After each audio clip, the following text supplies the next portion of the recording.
জাতির জনক বঙ্গবন্ধু শেখ মুজিবুর রহমানের জন্মদিন ও জাতীয় শিশু দিবস উপলক্ষে আওয়ামী লীগের এই আলোচনা সভা।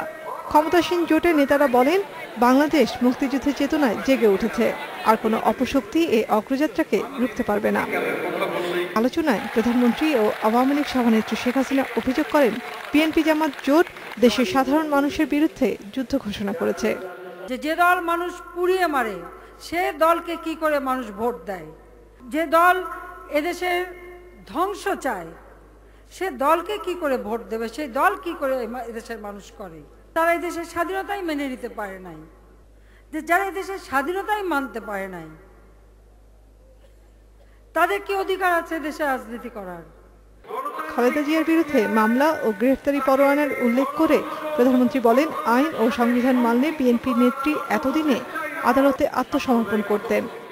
সমস্ত কাগজপত্র ডকুমেন্ট হাতে, এই মামলা তো কিছু লাগবে না, কাগজ এবং ডকুমেন্টই তো রয়েছে। সে মামলা মোকাবেলা করার সাহস নাই। জ্বালাও পোড়াও করে ওনার দুর্নীতির মামলা থেকে রেহাই পেতে চায়।